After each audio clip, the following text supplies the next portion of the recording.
Good day, sir. So I'm here at the video presentation to present the past discussion. So the proclamation of Philippine Independence. So in June 12, 1898, proclamation of Philippine Independence after 330 years of Spanish colonization. The Philippine national flag, designed by Emilio Aguinaldo, sued in Hong Kong by Marcela Agoncillo, Lorenza Agoncillo, and Delfina Herbosa de Natividad, was unfurled at the same time with the singing of the national anthem, composed by Julian Felipe with lyrics written by Julian Felipe. Felipe Agoncillo sent by Aguinaldo to Paris to represent the Philippine government, but the country is representing was not recognized by the family of nations.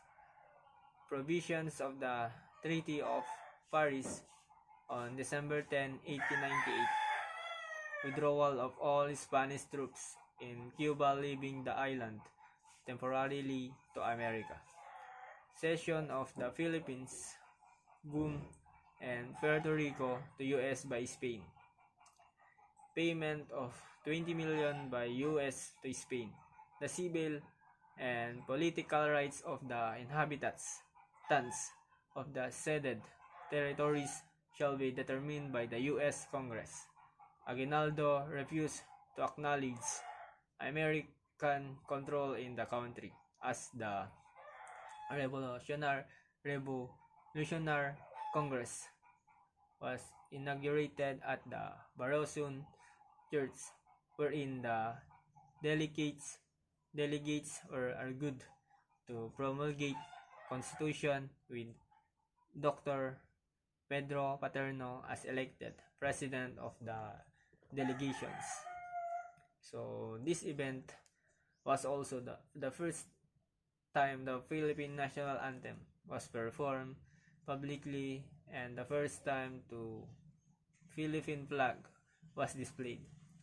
Macapagal said the proclamation of Philippine Independence on June 12, 1898 gave colonial Asia its first free and united nation. There have been other Asian revolutions before. Next, the Philippine-American War.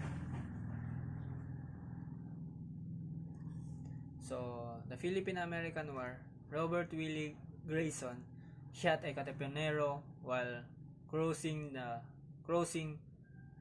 San Juan Bridge. John Arthur MacArthur, upon the order of the U.S. President, he issued order to advance against the Filipino troops without investigating the matter. Aguinaldo tried its best to avoid war with America, but failed Americans. Bombarded the Filipinos at 4 north of San Juan. Fierce battle in La Loma resulted to its capture by Jen. MacArthur, followed by Caloocan, Manila, as more American reinforcement arrived from the United States.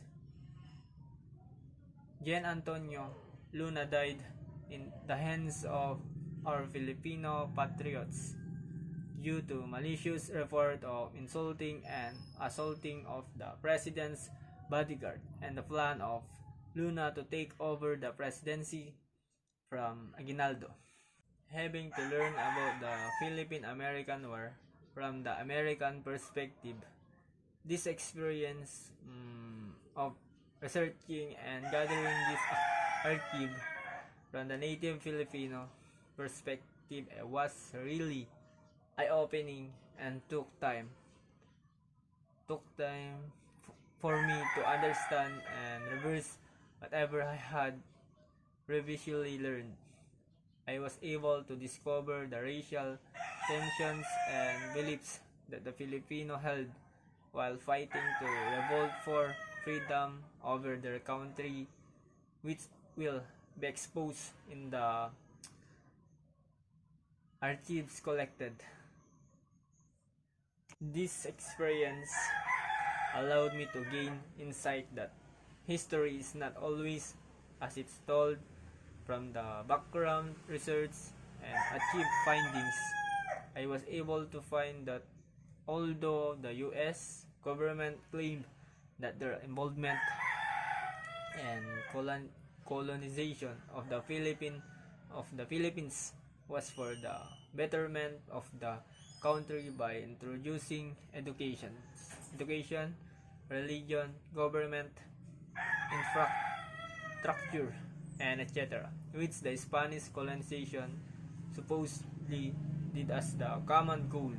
When the archives, if collected, shows the Filipino people being mistreated, most as slaves and prisoners of the war when protesting for their freedom, which was also connected back to the America troops who reflected their mistreatment of the African Americans onto the Filipino people instead.